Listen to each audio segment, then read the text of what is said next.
Hello students, today we are discussing about conquered. Conquered is the second part of the first topic, tense and conquered. Conquered, generally, what do you mean by conquered? Conquered means grammatical agreement between two parts of a sentence. Here we are talking about the agreement between subject and verb. Concord between subject and verb. In a sentence, in English language, in a sentence, verb should be used according to subject. If your subject is singular, it takes a singular verb. If your subject is plural, it takes a plural verb. So verb must be used according to its subject. So here a definition of concord is given. Let me read it. Subject verb concord agreement means that the subject and verb in a sentence should agree in person, first, second or third person and number singular or plural. Otherwise the sentence will not sound right. यानी कि verb जो है वो subject के according जो है वो use करना चाहिए। इसके कुछ रूल्स हैं। Sometimes lot of confusion confusion होता है कि यहाँ पे whether the subject is singular है और इट इज प्लूरल है, तो you have to use singular verb और प्लूरल वर्ब। ठीक है, तो देयर आर सर्टेन रूल्स, इसके कुछ रूल्स हैं and if you study these rules तो you can easily use correct verb according to subject. First of all क्या है कि a verb must agree with its subject in number and person। जो verb जो है वो subject के number और पर्सन के अकॉर्डिंग यूज होना चाहिए। ठीक है, जैसे इसमें क्या है कि कुछ एग्जांपल्स दिए हुए हैं यहाँ पे। The quality of the mangoes was not good. ठीक है, अब यहाँ पे क्या है कि जो word noun which is preceding the verb was is mangoes। लेकिन क्या है, this is not the actual subject, ये एक्चुअल सब्जेक्ट नहीं है। The quality of the mangoes was not good, यहाँ पे ऐसा लग रहा है कि मैंगोज रिगार्डिंग वर्ड यूज होना चाहिए, लेकिन एक्चुअल में सब्जेक्ट क्या है, the quality of the mangoes was not good. तो क्वालिटी क्या है, हमारा सिंगुलर है, तो यहाँ पे क्या है कि this is why it is taking a singular verb was, यहाँ पे वाज यूज हो रहा है। इन द सेकेंड एग्जाम्पल क्या है, his knowledge of Indian vernaculars is far beyond the common। his knowledge of Indian vernaculars local languages। तो इसमें जो आपका इज यूज हुआ है वो वर्नाक्यूलर को नहीं फॉलो कर रहा है, वर्नाक्यूलर्स को नहीं फॉलो कर रहा है, इसके अकॉर्डिंग हिज नॉलेज जो कि सिंगुलर है, तो यहाँ पे this is by is has been used here. So you know, if the subject is singular, it takes a singular form. Second क्या है कि what is the second rule given here? Two or more singular nouns or pronouns joined by and require a plural verb। कोई भी दो singular noun जब and से जोड़े जाते हैं, they always take a plural verb। उनके साथ में कैसी verb यूज होती है, plural verb यूज होती है। जैसे फॉर एग्जाम्पल यहाँ पे है gold and silver are precious metal. तो यहाँ पे दो चीजें हैं, गोल्ड है और सिल्वर है, दो नाउन है, दो सब्जेक्ट्स है जो काय से कनेक्टेड है, they are connected by and से कनेक्टेड है, तो यहाँ पे जो वर्ब है वो आर यूज हुआ है। Gold and silver is precious metal is a wrong expression, वो रॉन्ग कहना गलत होगा। ठीक है, in the same way he and I were playing, यहाँ पे क्या है, देखिए वर्ब यूज हुआ है, यहाँ पे जो वाज नहीं यूज हुआ है। ठीक है, इसके बाद क्या है कि एक यहाँ पे इंपॉर्टेंट चीज दी हुई है, if the noun suggests one idea to the mind or refer to the same person or thing, the verb is similar। अगर क्या है कि अगर नाउन जो है दो सब्जेक्ट्स हैं एंड से जुड़े हुए हैं, वो सेम चीज को अगर रिफर कर रहे हैं, एक ही चीज को बता रहे हैं, तो in that condition verb is use similar. भले ही वहाँ पे एंड लगा हुआ है, दो सब्जेक्ट हैं, लेकिन वो चूंकि एक ही आइडिया को रिफर कर रहे हैं, इंडिकेट कर रहे हैं, तो वर्ब इज ऑलवेज सिमिलर। जैसे इसमें लिखा हुआ है the horse and carriage is at the door. तो यहाँ पे क्या है कि जो हॉर्स है कैरियज एंड से जुड़ा हुआ है, लेकिन क्या है, दोनों एक गाड़ी को रिफर कर रहे हैं, तो यहाँ पे इज यूज किया गया है। Honour and glory is his reward. तो ऑनर एंड ग्लोरी क्या है कि जो है वो एक ही चीज को जो है वो रिफर कर रहा है, honour and glory is his reward. तो यहाँ पे क्या है कि इसकी यहाँ पे जो है वो इज यूज हुआ है, यहाँ पे वर्ब की जगह पे जो है वो आर की जगह यहाँ पे is has been used here. Next हमारा क्या है कि when two nouns refer to the same person, this is an important rule here. Important rule है कि अगर दो नाउन, when two nouns refer to the same person, the article the is used only once. अगर दो noun दो subject हैं, एक ही व्यक्ति को, अगर वो एक ही व्यक्ति है, एक ही व्यक्ति को रिफर कर रहे हैं, तो द जो है वो सिर्फ पहले वाले के एक ही नाउन से पहले एक पहले वाले सब्जेक्ट से लगता है, और इस कंडीशन में क्या है कि वर्ब हमारा कैसा होता है, सिंगुलर होता है। ठीक है, यानी कि when two subjects are connected by and से जुड़े हैं and one is preceded by the, और में से एक के पहले क्या है कि द आ रहा है, ठीक है, पहले पहले वाले के पहले द आ रहा है। तो इस कंडीशन में क्या है कि जो वर्ब होगी दैट विल बी सिंगुलर, वो सिंगुलर होगी क्योंकि ये एक ही व्यक्ति को रिफर करता है। अगर क्या है कि अगर द जो definite article, the definite article the is used before both the subject, दोनों से पहले आता है, तो इसका मतलब होता है कि हमारा जो सब्जेक्ट है वो प्लूरल ट्रीट किया जाएगा। तो वहाँ पे क्या है कि प्लूरल वर्ब यूज की जाएगी। It is very clear through this example से क्लियर है। जैसे क्या है, the nurse and sister of the patient cares deeply for him. अब यहाँ पे देखिए क्या है, जो द जो है it has been used once before nurse, nurse से पहले यूज किया गया है। तो यहाँ पे the nurse and sister of the patient cares, तो यहाँ पे केयर्स यूज हुआ है, यानी कि वर्ब सिंगुलर यूज हुई है। तो क्या है, here nurse and sister are the same person, दोनों क्या है, एक ही है, ठीक है। उसके बाद क्या है, the nurse and sister of the patient were very caring। अब यहाँ पे क्या है, the nurse, यानी नर्स से पहले भी द यूज किया गया है और सिस्टर से पहले भी द यूज किया गया है। इसका मतलब होता है कि बोथ आर डिफरेंट, दोनों अलग अलग है। तो इस कंडीशन में हमारा जो सब्जेक्ट कैसा हो जाएगा, तो प्लूरल हो जाएगा। तो यहाँ पे एक वर्ब कैसी होगी, प्लूरल होगी। इसीलिए यहाँ पे the nurse and sister of the patient were very caring, ठीक है। Here nurse and sister are not the same person, ठीक है। So this is an important rule and you have to keep in mind. Next, words joined to a singular subject by, with, together, with, along with, as well as, in addition to, except, besides, are parenthetical। ये actually में क्या होता है कि ये किसी चीज को एक तरीके से एक्सप्लेनेशन देते हैं किसी चीज का, ठीक है। जब इनसे कोई चीज आप जोड़ते हैं तो किसी चीज को इसके बाद ये क्या है कि एक्सप्लेनेशन देते हैं। तो यहाँ पे क्या होता है कि जब यानी कि दो सब्जेक्ट में एक पहला सब्जेक्ट हमारा सिंगुलर हो और क्या है कि इनसे कोई भी वर्ड अगर जुड़ा हो, तो उस कंडीशन में क्या होता है कि वर्ब जो होती है वो सिंगुलर होती है, यानी कि जो वर्ब जो होती है इनसे पहले आए हुए सब्जेक्ट को फॉलो करती है। यानी कि अगर मान लीजिए दो सब्जेक्ट्स आपके क्या से जुड़े हुए हैं, एज वेल एज से जुड़े हुए हैं, ठीक है, और पहला सब्जेक्ट हमारा सिंगुलर है, तो उस कंडीशन में क्या है कि जो वर्ब जो हमारी कैसी आएगी, वो एज वेल एज से जो पहले जो सिंगुलर सब्जेक्ट आ रहा है उसके अकॉर्डिंग यूज किया जाएगा। जिससे क्या है कि it is clear through this example, the mayor with his councillor is to be present. तो यहाँ पे क्या है कि इस काउंसलर्स का से जुड़ा हुआ है, द मेयर से, विद से। तो यहाँ पे क्या है कि जो वर्ब जो है वो सिंगुलर होता है। यानी कि आपको ध्यान रखना है कि अगर कोई भी सिंगुलर सब्जेक्ट जो है वो in with the help of these words is connected with other words, अगर दूसरे वर्ड से जोड़ा जाता है तो वर्ब जो आएगी वो कैसी होगी, दैट विल बी सिंगुलर, वो हमेशा सिंगुलर होगा, ठीक है। जिससे क्या है कि सेकंड एग्जांपल है, Steve together with his friend is playing soccer, ठीक है।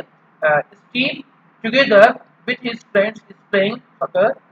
तो यहाँ पे क्या है कि जो वर्ड हमारा जो है यहाँ पे आप देखिए कि यहाँ पे जो स्टीव है और विद हिज फ्रेंड्स है, लेकिन जो वर्ब क्या है वो हमारा दैट इज सिंगुलर, वो ही सिंगुलर है, ठीक है। Eric along with Emily is going for a walk. यहाँ पे क्या है कि एरिक और एमिली दो है सब्जेक्ट, लेकिन क्या वर्ब है हमारा जो है वो इज है। नेक्स्ट है हमारा, two or more singular subjects connected by or not require a singular verb. यानी कि जब कोई भी सब्जेक्ट जो बाय से जुड़े होते हैं और या नॉट से जुड़े होते हैं, सिंगुलर सब्जेक्ट, वर्ब कैसी आती है, हमेशा सिंगुलर होता है। नो नूक और कॉर्नर वाज लेफ्ट अनएक्सप्लोर्ड। तो यहाँ पे क्या है, नूक और कॉर्नर के बाद वर्ब कैसी सिंगुलर है। In the same way neither praise nor blame seems to affect him. तो यहाँ पे देखिए अब जो है वो वर्ब सीम्स कैसी है हमारी, सिंगुलर है, ठीक है। लेकिन क्या है कि इसके बाद है but when one of the subjects joined by or or not is plural. अगर क्या है कि अगर आर और नॉट से जुड़े हुए सब्जेक्ट में से एक क्या है कि प्लूरल है, तो क्या वर्ब जो होती है वो प्लूरल होती है, और जो प्लूरल जो आपका जो सब्जेक्ट होता है it is placed near the verb, verb के पास में यूज किया जाता है। इसे लिखा हुआ है, neither the chairman not the directors are present, ठीक है। तो यहाँ पे जो आर जो है वो किसको फॉलो कर रहा है, डायरेक्टर्स को फॉलो कर रहा है। नेक्स्ट हमारा क्या है, when the subject joined by or nor are of different persons the verb agrees with the nearer as। यानी कि अगर क्या है कि आर नॉर से डिफरेंट पर्सन के प्रोनाउंस अगर जोड़ना है तो उसमें क्या होता है, उस कंडीशन में क्या होता है कि जो वर्ब जो होता है वो नियर जो उसके पास में प्रोनाउन आता है एज अ सब्जेक्ट उससे अकॉर्डिंग यूज होता है। जिससे क्या है कि इधर ही और आई एम मिस्टेकन, इधर ही और आई इज मिस्टेकन नहीं होगा, एम होगा, क्योंकि ये इसके नियर में क्या है आई है, उसको फॉलो कर रहा है। Neither you nor he is to blame। Clear. देखिए यहाँ पे ही जो है, जो इज है, it has been used according to he के अकॉर्डिंग यूज किया गया है। नेक्स्ट रूल क्या है कि either neither each every one many must be followed by a singular verb. This is a important rule that you must know. क्या है इसमें? Either neither each everyone many must be followed by a singular verb. इनके बाद हमेशा क्या आता है? एक सिंगुलर वर्ब आता है, ठीक है। Neither of the two main was very strong. Neither of the two main यानी कि उन दोनों में से कोई भी व्यक्ति was not main was very strong, कोई भी व्यक्ति था वो बहुत स्ट्रांग नहीं था, ठीक है। Each of these substance is found in India. इनमें से प्रत्येक एक सब्सटेंस है वो इंडिया में पाया जाता है। तो ईच ऑफ के बाद जैसे क्या है कि हमारा जो वर्ब कैसा होगा, जो हमारा सिंगुलर है आपका। Many a man, this is very important, ये इंपॉर्टेंट है and question related to this use is often given examinations. Many a man has succumbed to his temperature. क्या है कि मैनी आ के बाद आप देखिए क्या हैज यूज किया गया है। मैनी आ के बाद जो भी आपका नाउन आता है, सब्जेक्ट जो भी नाउन आता है, दैट इज ऑलवेज सिंगुलर। यहाँ पे मेन नहीं होगा, मैन होगा, और वर्ब का जी सिंगुलर है, ठीक है। जिससे हमने आपसे कहा कि many a boy has done so, ठीक है। तो हैज होगा, वहाँ पे हैव नहीं होगा। लगता है आपको कि यहाँ पे हैव, लेकिन एक्चुअल में क्या होता है? हैज यूज होता है। नेक्स्ट क्या है कि two nouns qualified by each और every even though connected by and require a singular verb. यहाँ क्या है कि every boy and every girl.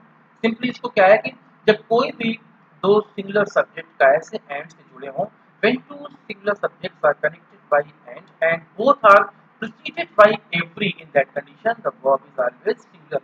Verb कैसी होती है? सिंगुलर होती है। क्योंकि यहाँ पे बॉय और गर्ल का ऐसे जुड़ा है, एंड से जुड़ा हुआ है, और दोनों के पहले क्या आ रहा है? एवरी आ रहा है, ठीक है। तो इस कंडीशन में क्या है कि जो वर्ब कैसी होगी? दैट विल बी सिंगुलर, वो हमारी सिंगुलर होगी वर्ब, ठीक है। तो उसके बाद क्या है कि हमारा नेक्स्ट एक इंपॉर्टेंट रूल है हमारा, क्या है कि जैसे है आपका a collective noun takes a singular verb when the collection is thought of as one whole, plural verb when the individuals of which it is composed are thought of। देखिए ये भी एक इम्पोर्टेंट रूल है। इससे भी क्या है कि अक्सर जो है क्वेश्चन आपके जो है वो पूछे जाते हैं, ठीक है। इसमें जैसे क्या है कि आपको देखिए इम्पोर्टेंट क्या है कि यहाँ पे the committee has issued its report. यानी कि जब आपको ऐसा है कि किसी भी कलेक्टिव नाउन को पढ़ने के बाद आपको ऐसा लगता है कि when you read a sentence and you come to know that it has been used as it refers to something whole, अगर होल को रिफर कर रहा है, तो in this condition it is treated as singular. Singular treat करते हैं। अगर ऐसा लगता है कि you know it collective noun, यानी कि उसमें जो कलेक्टिव नाउन ऐसा लग रहा है कि मतलब कि वो डिवाइड हो गया है, यानी कि मेंबर्स उसके जो हैं, भाई कलेक्टिव नाउन में क्या है कि कुछ थिंग्स होंगी, कुछ मेंबर्स होंगे, तो अगर वो डिवाइड हो जाते हैं तो उस कंडीशन में क्या होता है कि हम they are treated as plural, उसे प्लूरल ट्रीट करते हैं। जैसे क्या है कि the committee has issued its report, तो यहाँ पे कमिटी को एज ए होल यूज कर रहे हैं। नेक्स्ट सेंटेंस में क्या है? द कमिटी, यहाँ पे दूसरे में क्या है कि the committee are divided on one minor point. तो यहाँ पे क्या है कि जो कमेटी क्या है कि वो आपका देखिए डिवाइड हो गई है, ठीक है। तो यहाँ पे क्या है कि कमेटी को कैसे यूज किया गया है? That has been used, that has been treated as plural. और फर्स्ट सेंटेंस में क्या है कि आपका दिया हुआ है the committee has issued its report. यहाँ पे जो कमेटी क्या है कि इसको एज ए होल यूज किया गया, तो यहाँ पे हैज लगा है, ठीक है। After this rule, there is another important rule क्या है कि when the plural noun is a proper name for some single object or some collective unit, it must be followed by a singular verb as the Arabian Nights। यहाँ पे actually क्या है कि बड़ा simple सी बात है। The Arabian Nights, Nights आपको क्या है कि it sounds it is plural, but you know it is the name of a book। ये बुक का एक नाम है, एक सिंगल बुक का नाम है। तो यहाँ पे क्या है कि it is followed by is यहाँ पे यूज होगा, ठीक है। The United States has a big navy, तो यहाँ पे क्या है कि यूनाइटेड स्टेट्स को क्या है कि एक सिंगल माना जा रहा है, तो यहाँ पे क्या है कि हैज यूज हुआ है। नेक्स्ट में क्या है कि हमारा when a plural noun denotes some specific quantity और amount, this is an important rule to know. When a plural noun denotes some specific quantity और amount considered as a whole, the verb is generally singular. जैसे क्या है 15 minutes, तो यहाँ पे क्या है कि हम 15 मिनट्स को एक क्या है एज ए होल इसको क्या है कि हम काउंट कर रहे हैं। तो इस कंडीशन में क्या है कि 15 मिनट्स इज जो है वो वर्ब कैसी सिंगुलर है। 10 किलोमीटर्स, इसको भी क्या है कि हम एक सिंगुलर इसको मान रहे हैं, ठीक है, एज ए होल इसको ले रहे हैं। तो 10 kilometres is a long verb. यहाँ पे 10 किलोमीटर्स जो है वो 10 किलोमीटर्स यहाँ पे जो है वो यहाँ पे क्या है कि आर नहीं होगा, इज होगा, ठीक है। After this, some nouns end with s, but they are singular. ठीक है, कुछ ऐसे words हैं, there are many words in English language. You know, they end with s. उनके बाद में s आता है, but they are not plural. वो plural नहीं होते हैं, they are singular. वो singular होते हैं. तो you should be very careful in the use of such words. ऐसे words को आपको जो है वो carefully use करना चाहिए, ठीक है। तो उनके पास क्या है कि they always take a singular verb. Verb कैसी होती है? Singular होती है. You need to be careful because they are meant to go with a singular verb, ठीक है, to go with singular verb. जैसे measles है, आपका डिजीज होता है, बीमारी है आपका, ठीक है, तो measles is होगा, ठीक है। जैसे न्यूज है, जैसे फॉर एग्जांपल हम कह सकते हैं नो न्यूज इज गुड, तो नो न्यूज आर नहीं होगा क्योंकि न्यूज में एस जरूर आता है, लेकिन it is singular. Mathematics, politics, economics, बहुत ऐसे सब्जेक्ट्स हैं जो ऐसे दैट एंड विद एस, तो क्या है, they take a singular verb, उनके साथ में वर्ब कैसी होती है जो वो सिंगुलर होती है। लास्ट जो है यहाँ पे दिया हुआ, this is also very important rule, और इससे भी क्या है कि आपका जो है वो पूछा जाता है। जिससे क्या है कि आपको देखिए इसमें when a generic reference is used with the definite article the as a subject or the verb should be plural। यानी कि इसको और हम सिंपल आपको बताएं, जिससे क्या होता है कि किसी भी एडजेक्टिव से पहले जब द यूज कर देते हैं, when any adjective is preceded by generally it is preceded by the, तो वो एक्चुअली में क्या करता है कि वो उसको क्लास को इंडिकेट करता है, उस पूरे समूह को जो है वो it refers to the whole class, class को यूज करता है। जैसे रिच क्या है, rich is an adjective, adjective है, रिच माने कोई धनी व्यक्ति, ठीक है, he is a rich boy, ठीक है, धनी, he is a rich boy, तो रिच क्या है, धनी है हमारा मतलब, ठीक है, तो एक एडजेक्टिव है। अब लेकिन क्या है कि जब इससे पहले द हम यूज करते हैं तो ये पूरे समूह को, it refers to the whole class of the rich people. Rich means धनी, रिच यानी रिच पर्सन, और द रिच का मतलब क्या, धनी लोग हो जाता है, ठीक है। तो यहाँ पे जो वर्ब होता है तो इट इज ऑलवेज प्लूरल, तो प्लूरल यूज होती है। द वाइज मतलब the wise man, the rich मतलब द रिच पीपल, तो यहाँ पे क्या यूज हुआ है, डज नॉट की जगह पे यहाँ पे इन्होंने क्या यूज किया है, डू नॉट यूज किया है। The wise do not talk too much. तो इस तरीके से क्या है कि ये आपका एक छोटा सा चैप्टर है, this is a small chapter about the use about the subject and verb agreement, ठीक है, कि सब्जेक्ट को हम कैसे जो है वो, जो वर्ब जो है वो कैसे सब्जेक्ट के अकॉर्डिंग यूज की जाती है। कंफ्यूजन कहाँ पे होता है कि एक्चुअली में जब क्या होता है कि आपको you fail to recognize whether the subject will be treated as singular or plural, तो वहाँ पे क्या होता है कि it creates confusion, confusion होता है। तो आपको क्या, if you remember these rules, so you can easily use correct verb according to subject। आपको कोई भी जो है वो आपको जो है वो आपको दिक्कत नहीं होगा इस तरीके से। और इस तरीके के सेंटेंस जो है such sentences are also given examination, examination में दिए जाते हैं आपके। यहाँ पे क्या है कि इसके नीचे देखिए एक एक्सरसाइज दी हुई है, इट इज गिवन असाइनमेंट और एक्सरसाइज, जो कि क्या है कि it is based on this rules, इन्हीं रूल पे क्या है कि बेस्ड है, ठीक है। हम असाइनमेंट में आपको ग्रुप में जो है इसको भेज सेंड कर देंगे, ठीक है। तो आप जो है वो इसको जो है वो सॉल्व करके इसको जो है वो आप फिर हमें आप सेंड कर देंगे। That is all about this topic.